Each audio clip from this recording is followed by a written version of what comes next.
The invasion of the red planet is proceeding apace, and completion is just around the corner. So today, let's speak about Starlink, which has the ability to rocket our ambitions of constructing a Martian empire. Hello and welcome to Zeey. Subscribe to our channel and ring the bell to receive our daily videos. In 2016, the United Nations highlighted its displeasure with how various governments around the world restrict internet access to citizens within their borders. As a result, they ratified a non-binding resolution criticizing this, noting that way people's rights are safeguarded offline should equally be protected online. It is not difficult to conclude from this scenario that we are not far from declaring internet access to be a fundamental human right. Take a moment to reflect on how incredible that is. Isn't having access to the internet as important as having a place to live, clothes, and food on the table? Can you image revolutions beginning any place in the world, or a group of people being sued simply because their internet connection was severely restricted? The internet has unquestionably emerged as the most significant man-made creation of the modern era. I mean, can anyone imagine what our lives would be like now if the internet didn't exist? Everyone has stayed at home, especially with our scenario that has been going on for the past year. What would we do if we couldn't order groceries and food from the palm of our hands or watch our favorite shows? There's a chance I won't be able to contact you.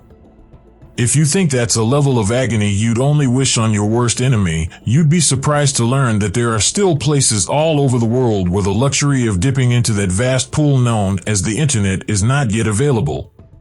To be precise, more over half of the total population.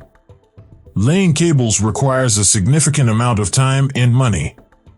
On average, if you're a corporation looking to deliver the good old internet to an unbaptized region in Tibet, you'll need roughly $27,000 for every mile you wish to lay cables.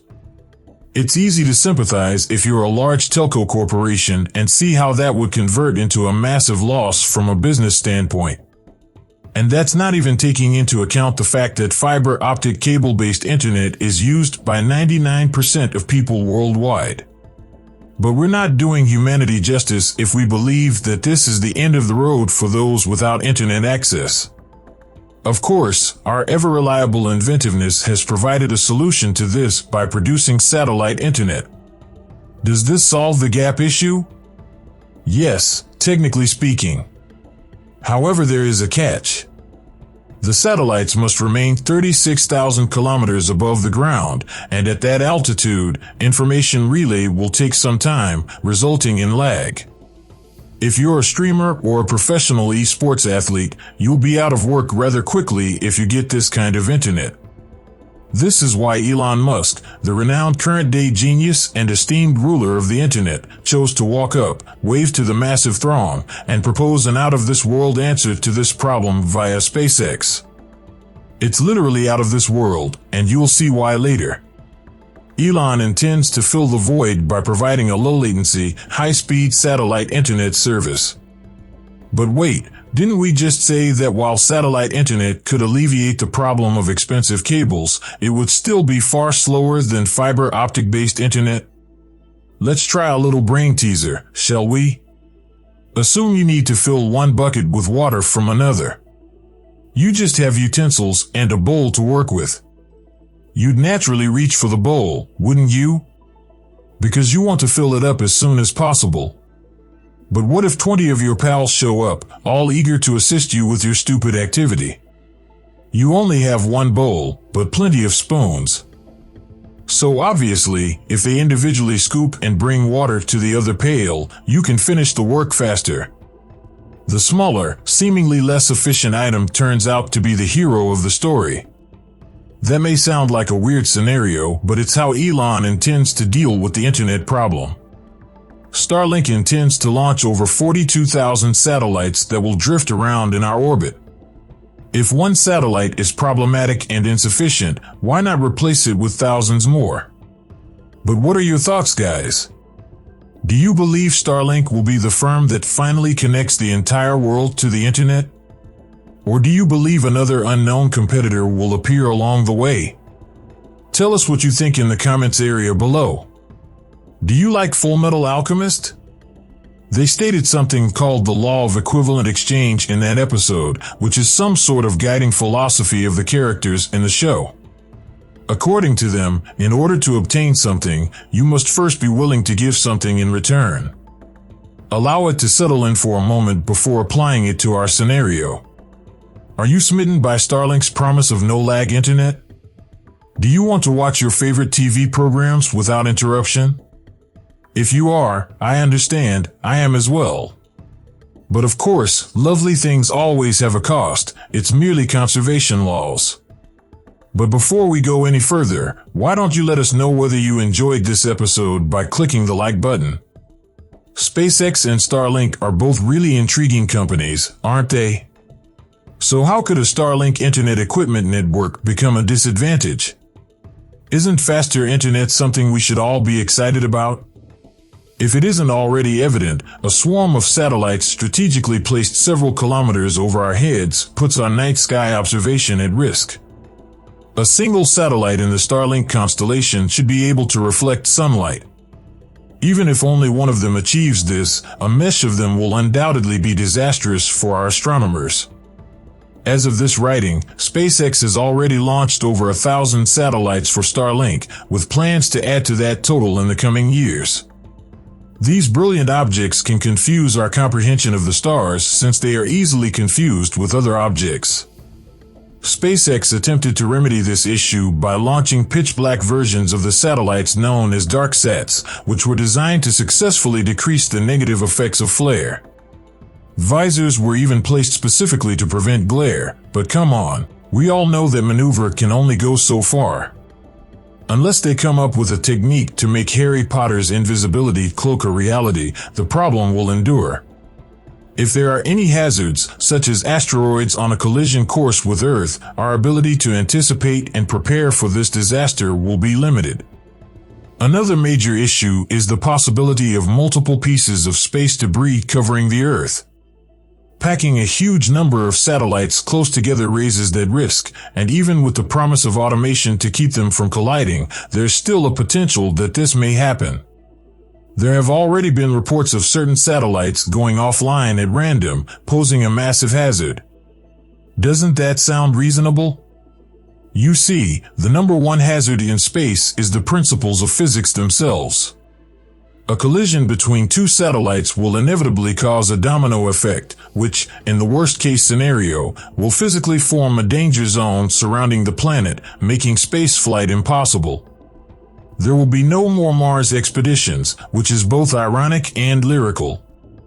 Okay, we've gone on and on about Starlink, but how does it contribute to Elon Musk's idea of sending humanity to Mars? After all, the video's title is how SpaceX's Starlink could aid Mars colonization, so we have to answer that question. Projects, like every other endeavor on Earth that someone wants to undertake, require funding. And undertakings as large as Mars colonization will necessitate Uncle Scrooge-level funding to be realized. I know what you're thinking. Doesn't Elon already have SpaceX to generate massive revenue for the project? Can't he just use that? Elon uses the profits from that firm to support his Mars exploration effort technically. It's just that the business isn't that robust. Do you remember why SpaceX was created? In a word, SpaceX's initiative promises to develop commercially viable low-cost space travel. There weren't many clients for this endeavor other from ISS resupply missions and a few future launches such as the Dear Moon project, and that's about all we know. Do you know of any other private companies that have hired SpaceX? There aren't many, are there? Not to mention the fact that many of the ships are never used for their intended purposes. If you've been following SpaceX news, you are aware that there have been numerous unsuccessful launches and explosions. Consider how much money those costs the company. These satellites will communicate with one another using laser beams, thereby forming a mesh or a net encircling the world. Customers on the ground will be able to connect by using a receiver dish. This is standard satellite receiver technology. According to calculations, this change will only have a little impact on the trillion-dollar telco business. However, do you remember how much of the world has internet access right now? Isn't that just about half of the population? Consider how much money Elon will make if he successfully takes over the other half of the company. With their initial offering of plans starting at $99 per month and projected to drop to $80, some agencies estimate the earnings from this enterprise to reach a stunning $20 to $30 billion per year, with the potential to grow to $100 billion. To put it in context, Amazon is not simply one business in its current form, okay? Every year it makes approximately $21 billion in profit. That's a ridiculous sum of money. Can you conceive what you're capable of? No. Can you fathom what you couldn't do if you had that much money? Even if you gave $1 to every individual on the planet, you would still have a lot of money. Hello Reddit, don't pass up buying SpaceX shares when it goes public. With all of this in mind, it's possible that when a colony is finally founded on Mars, Starlink will become the first Martian ISP. With the internet's positioning climbing towards basic need status, it's not hard to imagine that one of the first few things our red planet explorers will be laying down the foundations for will be a nice, uninterrupted conduit for Skype calls to our blue planet neighbors. If Starlink is ever finished, Elon Musk will have hit two birds with one stone. He will have connected everyone on Earth to an inexpensive, competitive internet while simultaneously becoming the metaphorical catapult to humanity's hopes of finally carrying our species to Mars. For me, it's not too early to predict that Elon will be the man of the century. But well, that's just me, only one person's opinion. I'd like to hear what you people think, so let's chat about it. Do you believe SpaceX and Starlink will keep their end of the bargain? Do you believe that transporting humans to Mars and bringing the internet to every corner of the globe is a realistic goal? You know the drill. Tell us in the comments area below. If you enjoyed the program, please let us know by giving a like or a dislike if you haven't already. Don't forget to subscribe and click the notification button to get notified anytime something new is posted. See you in the next installment.